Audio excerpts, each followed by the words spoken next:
Hello, I'm Marcus Alton, the editor of the tribute website brianclough.com, and my guest on the next Green Jumper is a journalist and author whose list of interviewees reads like a who's who of Cloughie legends.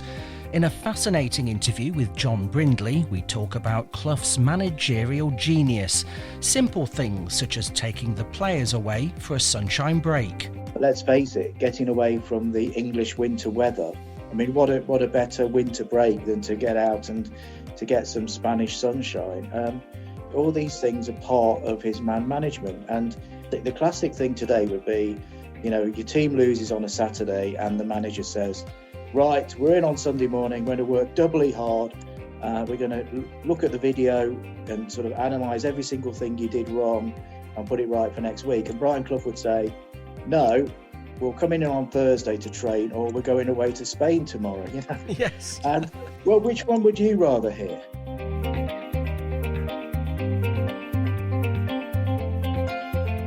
We talk about some of the great Clough players like Des Walker, John Robertson, Ian Bowyer, Gary Mills and Duncan McKenzie at Leeds. John also explains more about that special connection between Brian and the winger Terry Curran. That was one of the mysteries, actually, between Terry Curran and the other Forest players, because the other Forest players, I don't think, really realised why Cloughie liked him so much, apart from being a good player, obviously a very good player. But, people like Brian Clough, very often they actually like someone who stands up to them. So, the majority of people, I think it's fair to say, the majority of Forest players were humble and fairly submissive to Brian Clough. And wanted to, they didn't particularly like him. They weren't able to, or didn't feel able to sort of argue with him, let's put it that way. Terry was a type of person who knew his own mind. And he said, young man, I'm going to make you an England player. And I said to him, this, truth, gospel truth, I said to him, I'll make myself an England player, boss.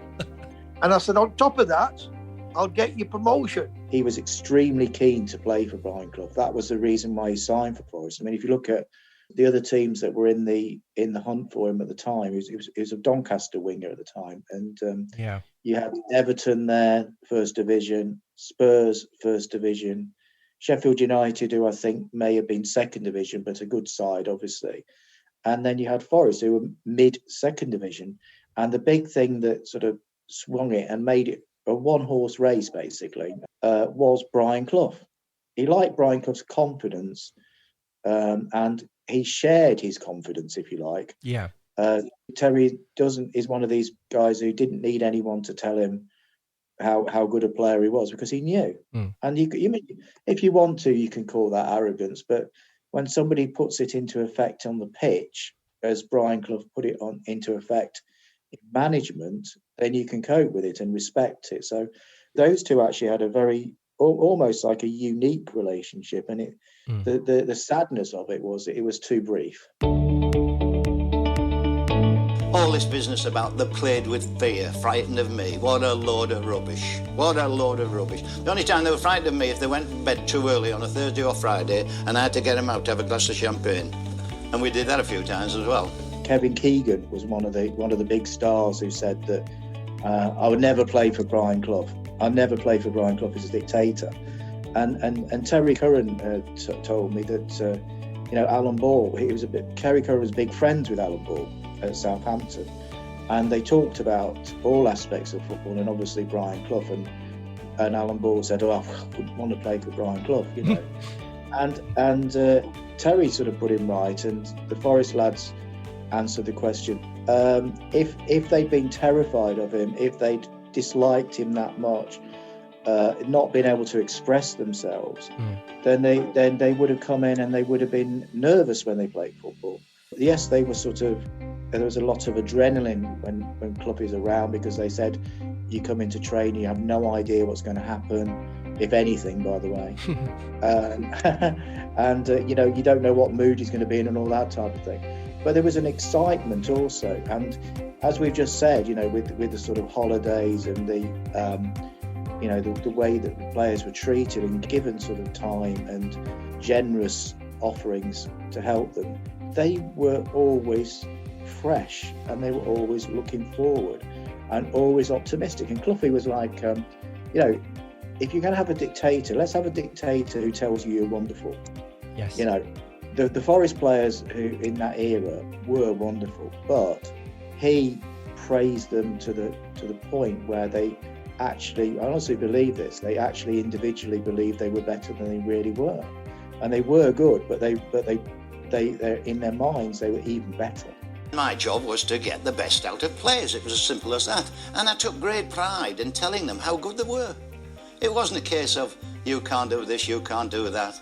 And there's also the story of how Kenny Burns found out he was being converted from centre forward to centre half. So I said to him, when did you know that you were going to be playing centre half for Forest?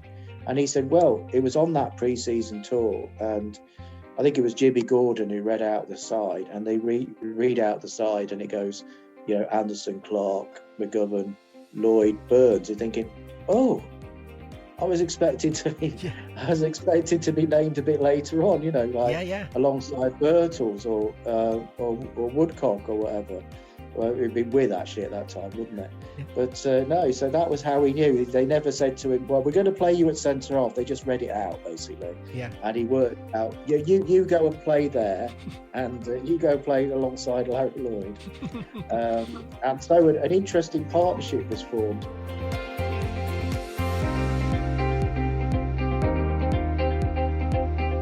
Here's a question for you. How would you have approached being Brian Clough's ghostwriter? Would you have liked to have done that? Wow. Well, what a good question that is. I'll just tell you this, that I only interviewed him once, but when I say only, I treasure it, basically. Yeah. And it was, because I was, at the time when, you know, Cloughie was the manager of Forest, I was working on a local paper, but this was not in Nottingham, it's in Loughborough, and we didn't have sort of direct media access to Nottingham Forest at that time. But I was working, I've always had in the last 20 years probably had an association with a non-league paper. And there was one time, and it was at East Midlands Airport, and it was a launch of one of Brian Clough's books, and I thought, this was way after he'd left Forest. Yes. And I thought, wouldn't it be a good idea to go and see him and to try to get an interview? And Nigel was there, and Nigel was a great guy. He got the utmost respect for the guy. Mm-hmm.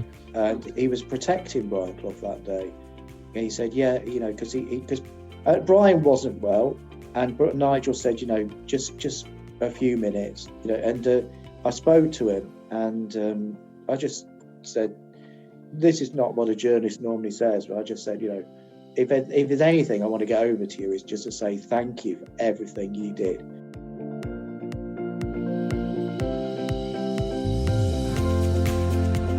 And you can hear more about what happened in John's interview with Cloughie in the next episode. Please join me then for more memories of the great man in the green jumper.